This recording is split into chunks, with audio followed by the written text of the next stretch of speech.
Graça e paz, abençoados, meus irmãos.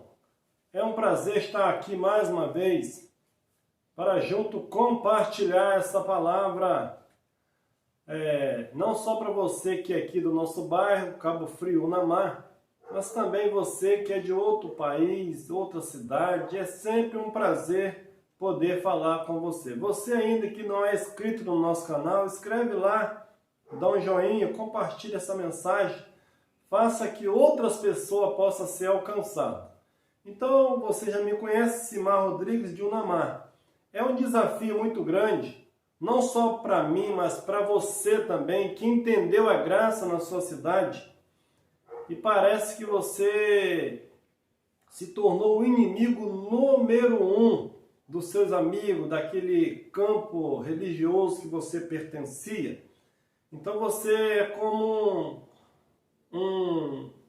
uma pessoa que está fora do seu contexto e todos te olham com um olhar de herege. Porque geralmente é assim, sempre foi assim, quando alguém quer afastar um outro de uma outra pessoa, ela diz que é herege, mas não examina a Escritura, não vê realmente por que pregamos essa mensagem. Esse dia eu fui fazer um serviço na casa de uma moça, foi até minha professora. Chegando lá, ela disse: por que você tem pregado uma outra mensagem, não aquela que nós estudamos? E eu disse: olha, eu estou pregando aquilo que vocês deixaram para trás. E aí eu estou pregando uma verdade que foi esquecida, que está dentro da Bíblia. E hoje eu coloquei esse tema aí. Deus levou cativo o cativeiro. Se Deus levou cativo o cativeiro, o que restou então para nós hoje? Igual nós já fizemos muita campanha para Deus libertar. Libertar o quê? O cativo ou o cativeiro? Porque quando Deus leva cativo o cativeiro, Ele não leva um espírito das trevas cativo. Ele leva aquele sistema que dominava os homens, que levava o homem ao cativeiro no entendimento. Porque as leis de Moisés levavam o homem cativo, mas Deus preservou eles ali até pagar o resgate e libertaria eles daquele cativo que Adão concebeu lá no Éden. Então, Efésios capítulo 4, versículo 8, que diz assim: porque isso foi dito, subindo ao alto, levou cativo o cativeiro e deu dons aos homens. Então, alguém pode resgatar uma pessoa do cativeiro sem primeiro enfrentar o valente ou destruir aqueles que fez aquele cativeiro, que fez daquela pessoa um prisioneiro? Pois aqui Jesus diz, Paulo diz que ele levou cativo o cativeiro. E fez o que com os homens? Deu dons aos homens. Essa fala, irmão, de Paulo, era uma frase antiga do salmista.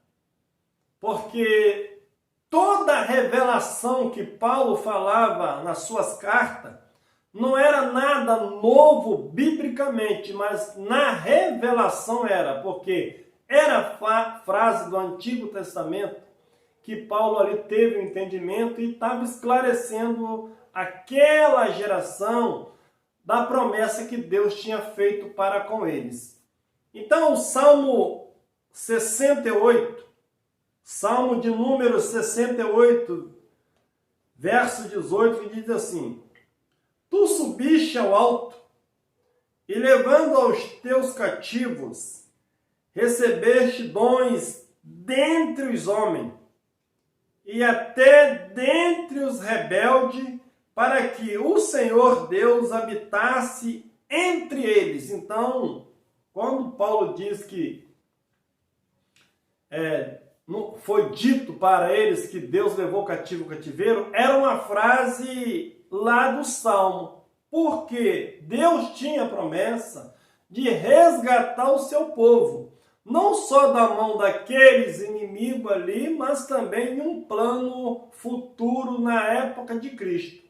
Então ele levou cativo o cativeiro e deu dons aos homens. Que dons seria esse? O poder de Deus voltar novamente e habitar com os homens. Aqui ainda está dizendo, o Senhor Deus habitasse entre eles. O que atrapalhava Deus habitar com o homem? Deus sempre quis morar com o homem. Mas o pecado de Adão, a transgressão de Adão, impedia que Deus morava com o homem. Então o salmista diz, vamos ler de novo aqui, tu subiste ao alto, levando os teus cativos, recebeste dons dentre os homens, até dentre os rebeldes, para que o Senhor Deus habitasse no meio deles. Então Deus ele leva cativo o cativeiro e até mesmo os rebeldes entenderia e via que Deus ali realmente estava. Deus não ia fazer acepção de pessoa, porque ele mesmo levava cativo o cativeiro e ele também não importaria com seus inimigos, com aqueles que não deram crédito nele. Deus deu uma oportunidade para que eles viessem entender realmente a graça dele. Alguém pode resgatar um cativo sem primeiro destruir o cativeiro? Só na mente que passaram para nós. Porque nós sempre tivemos debaixo do cativeiro. Olha, irmão, cuidado, hein?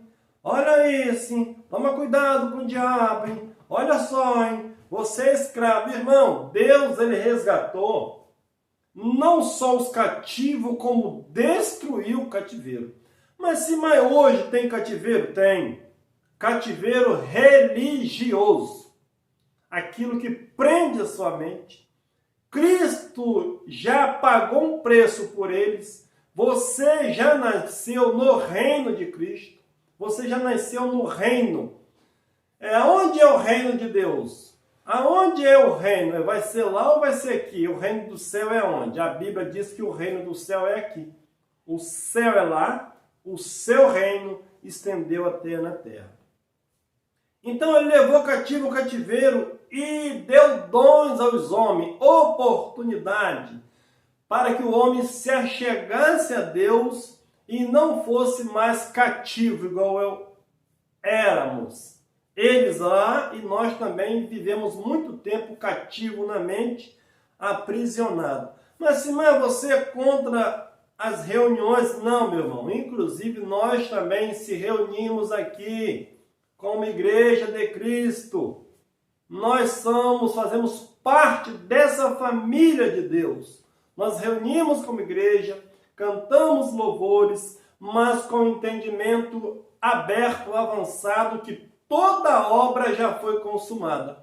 E nós estamos reinando em Cristo e em perfeita vitória no Espírito. E na carne tem luta. O que nós aprendemos, irmão, é não viver mais pelas emoções. Emoções que ia para o culto, chorava, voltava, mas nunca entendemos realmente o plano perfeito de Deus. Porque todas as vezes que você vai a um culto, vai a uma reunião, se você não tiver um entendimento e viver pela emoção, você vai ser cativo dos homens, das revelações, dos mistérios ocultos, mas não tem nada oculto que Deus já nos revelou, mas precisa ter a mente sarada de Cristo. Isaías 49, 24. Acaso tirar-se-á a presa ao valente? Ou serão libertados os cativos de um tirano? Ele está dizendo isso. Será que pode alguém ser liberto de um tirano ou tirar alguém do cativeiro? 25. Mas assim diz o Senhor, certamente os cativos serão tirados ao valente, e a presa do tirano será libertada, porque eu contenderei com os que contendem contigo, e os teus filhos eu salvarei. Era a promessa que Deus tinha para Israel.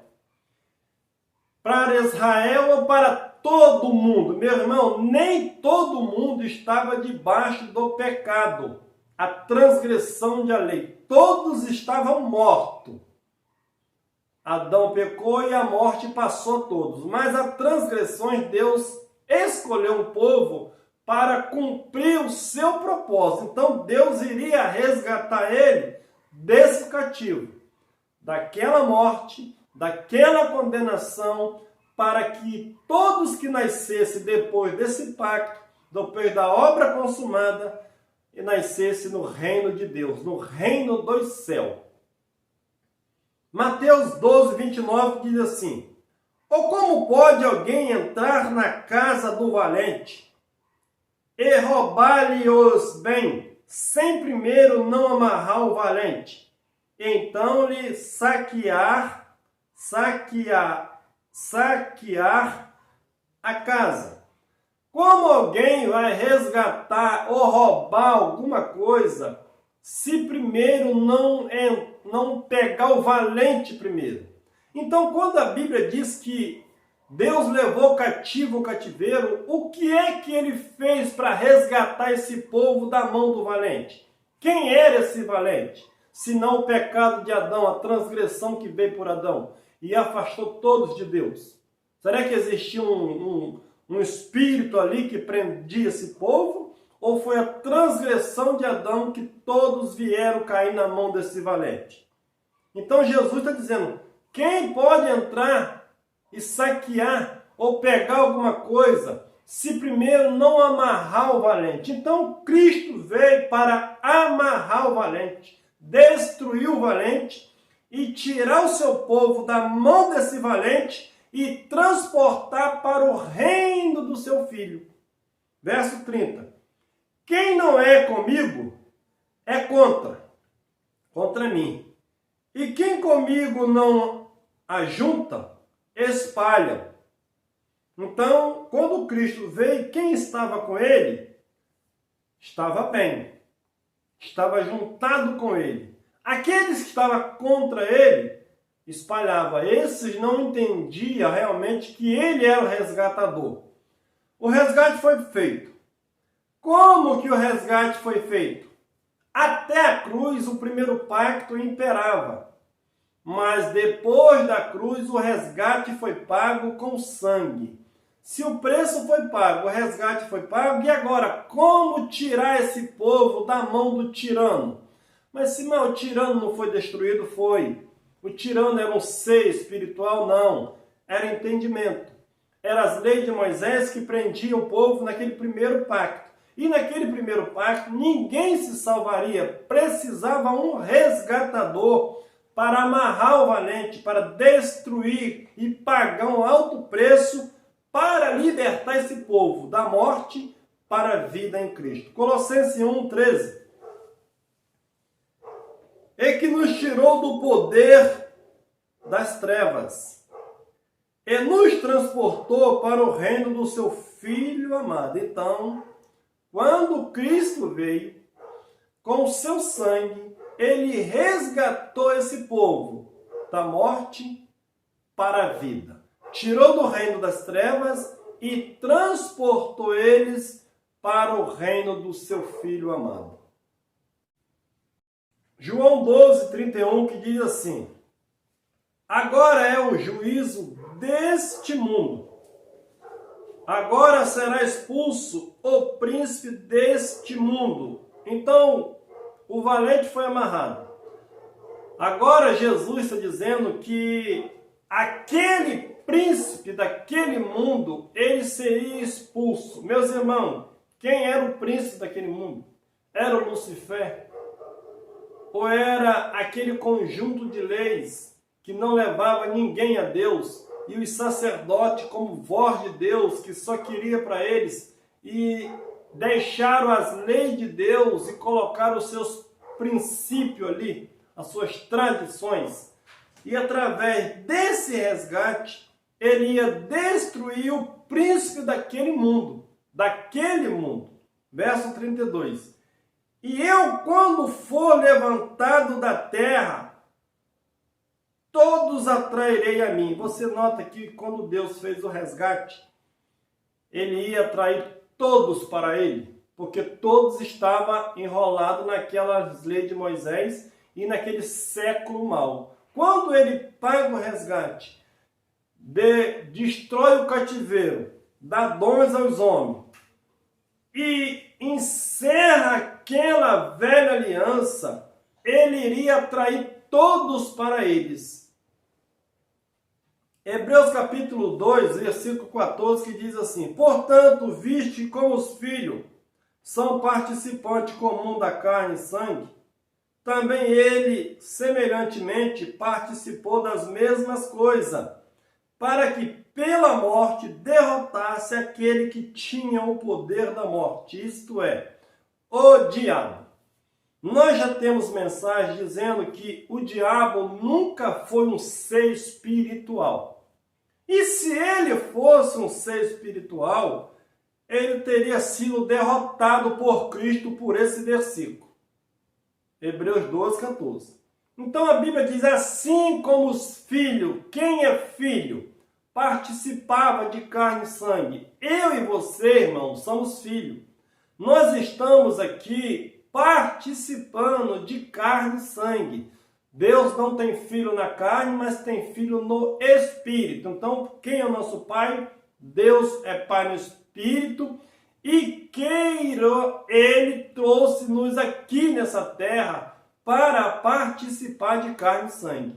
Não tem como você falar que isso é mentira, porque a Bíblia diz que a nossa pátria não é aqui. E se a nossa pátria não é aqui, nós estamos aqui participando de carne e sangue. Então, como os filhos participam de carne e sangue, Cristo também participou. Deus participou em um corpo de carne para destruir aquele que tinha o poder da morte, a saber, o diabo. Quem é o diabo? É o opositor. Aquilo que era contra Deus. Foi o que ele destruiu, amarrou o valente, saqueou e deu dons aos homens e transportou o povo dessa lei de Moisés, da antiga aliança, para um novo pacto. 2 Coríntios 4, verso 3. Mas se ainda o nosso evangelho está encoberto, é naqueles que se perdem que está encoberto. Paulo está dizendo, se o evangelho de Deus estava encoberto lá na época dos Coríntios, é para aqueles que se perdem, no qual o Deus desse século cegou o entendimento dos incrédulos, para que lhe não resplandeça a luz do evangelho da glória de Cristo, a qual é a imagem de Deus. Quando nós pertencíamos a um outro entendimento, nós sempre pegava esse versículo e trazia ele, atualizava ele. O Deus desse século, irmão.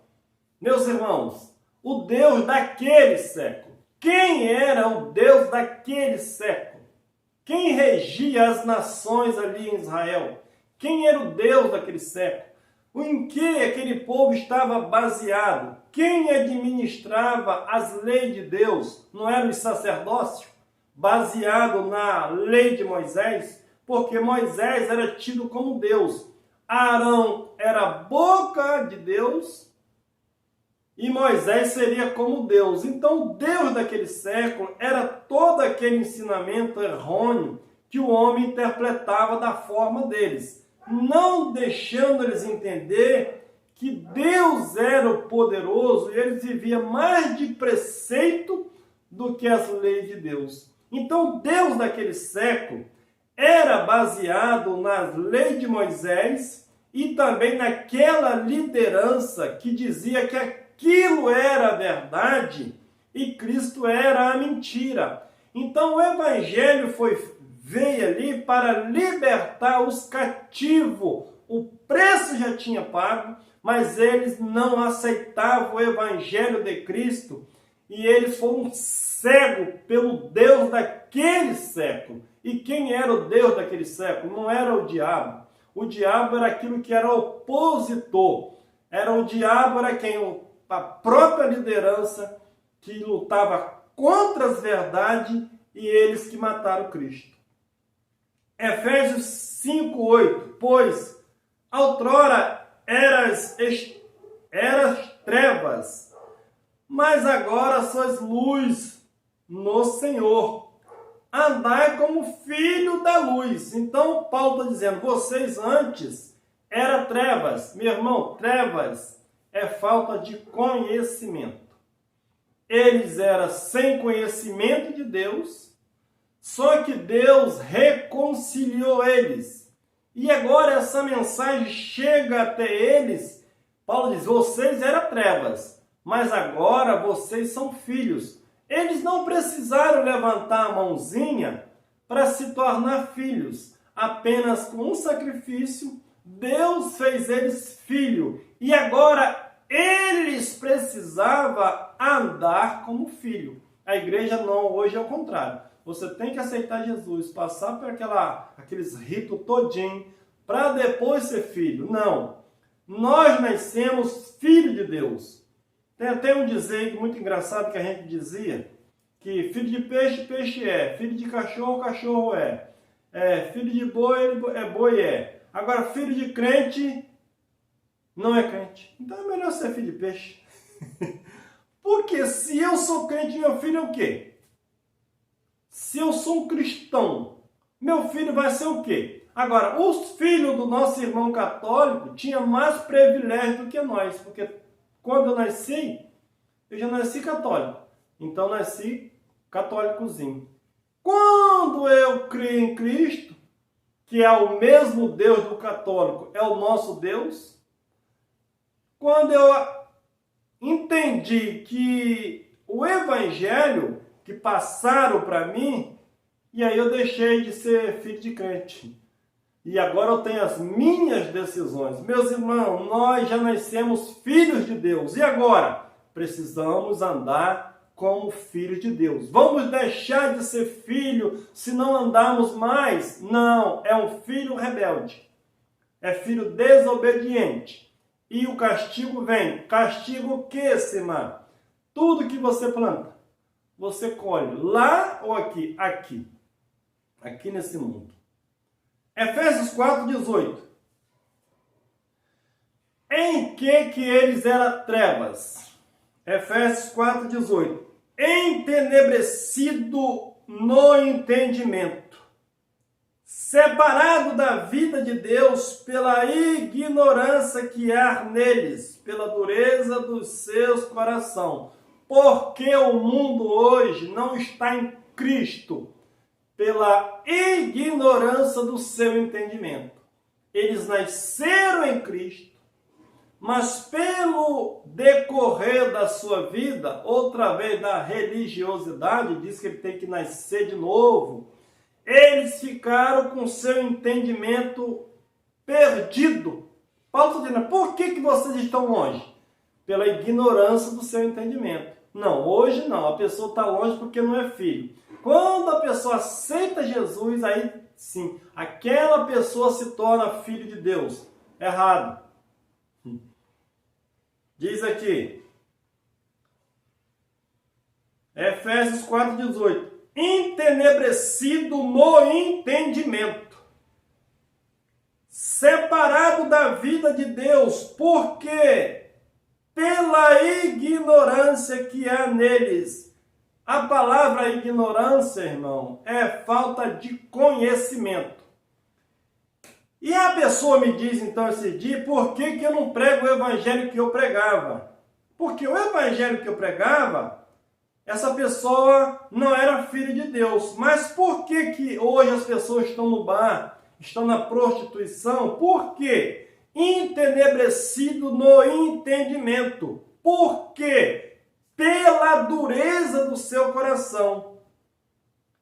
E essa pessoa não é filhos, mas ele está o quê? Perdido no entendimento. E se você chegar lhe dizendo que ele é pecador e precisa se converter para aceitar Jesus, ele pode levar a mal. Chega dizendo que ele é filho de Deus, já foi reconciliado, agora ele precisa andar como filho, amado de Deus, herdeiro do trono.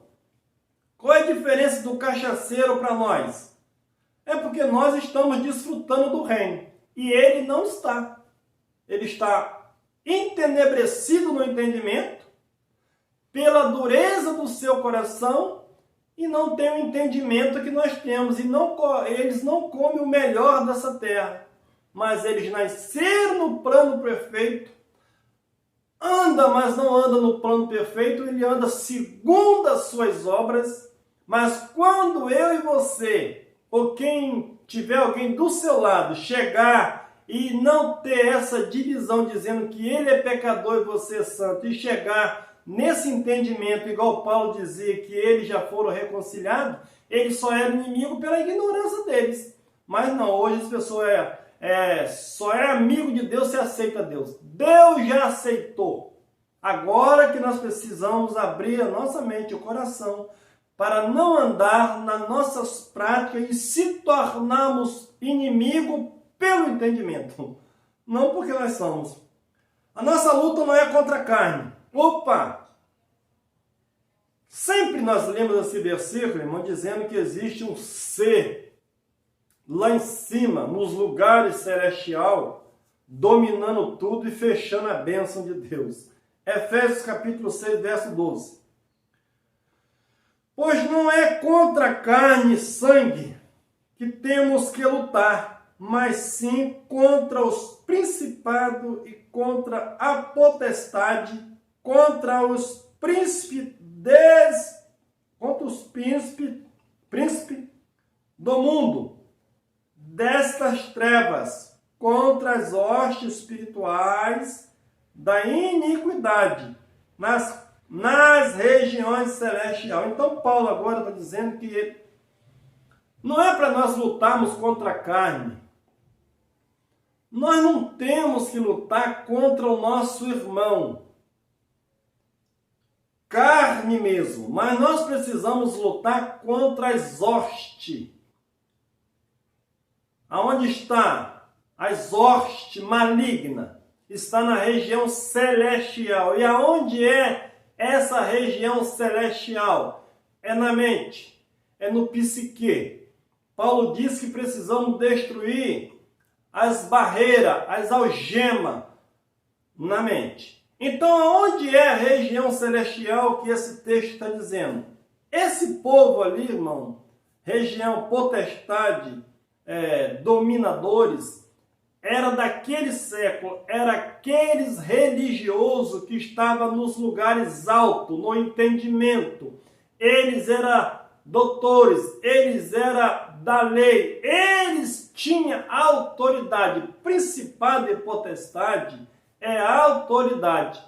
Romanos capítulo 13 vai dizer: todo homem está sujeito à potestade. É potestade do o demônio? Não, é autoridade. Todo homem está debaixo da autoridade, porque não vem autoridade senão de Deus. Então, principado e potestade que Paulo está dizendo nesse texto, era aquele povo que estava no sinédrio ali, que regia suas leis, e o povo tinha que aceitar. Então, eles estavam nos lugares altos, autoridade, principado e potestade. Mas como você prova isso, irmão? Vou te provar aqui na Bíblia. Onde é a região celestial? Efésios capítulo 2, verso 6. E nos ressuscitou juntamente com ele, e com ele nos fez assentar nas regiões celestiais em Cristo. Então, quando Cristo veio e tetelestai na cruz, Cristo tira ele do reino das trevas, reino de Moisés, antiga aliança, pecado, acusador, migrador. Essa cambada toda estava na cruz para trás. Quando Cristo vence, ele tira o povo daquele pacto velho, pacto de trevas, sem conhecimento de Deus, e leva eles para um outro patamar, no mundo espiritual, no lugar celestial. E Deus tira ele daquele plano primeiro, antiga aliança, e coloca ele junto com Deus, no mesmo patamar que Deus está, no Espírito. Então aqueles crentes foram ressuscitados e levados para um lugar celestial. Eles não morreram, meu irmão. Eles sofreram essa metanoia, saíram das trevas de Adão, e Deus transportou para o seu reino, reino do Filho, e colocou no lugar celestial. Então agora, eles foram para aquele patamar. E quando eu e você nascemos em que reino? No reino de Cristo, assentado com ele nos lugares celestiais. Então por isso que a Bíblia diz, aonde tiver 2 ou 3 reunidos, ele está presente, como igreja, como povo dele, como nação dele, como o único e suficiente povo de Deus, no reino eterno, reinando para sempre. Então o lugar celestial não é lá no céu, é esse lugar que Cristo nos colocou. Saiu do reino físico de Moisés e colocou nós no mundo espiritual. O reino de Deus já veio, o reino do céu já chegou, eu e você já fazemos parte deles, e agora nós precisamos desfrutar desse reino. Ele levou cativo o cativeiro, deu dons aos homens, oportunidade, e nós estamos assentados com ele. Então não adianta fazer campanha para libertar. O que vai libertar o homem é o conhecimento de Deus e da obra consumada. Simar, como é que eu faço para me aprender esse evangelho que já está escrito mais de 2.000 anos? Meu irmão, a teologia futurista, ela nunca te esclarece. Eu não sei porque eles não sabem, mas se você quer aprender um pouco, procura lá, escatologia consumada, preterista, pretérito do passado. Não existe hoje profecia para se cumprir.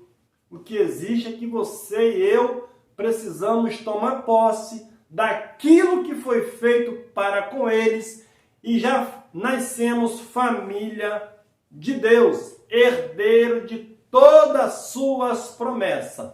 Valeu, um abraço, melhor noite, e que Deus possa nos conceder muitas oportunidades de realmente reinarmos em vida e em perfeita vitória.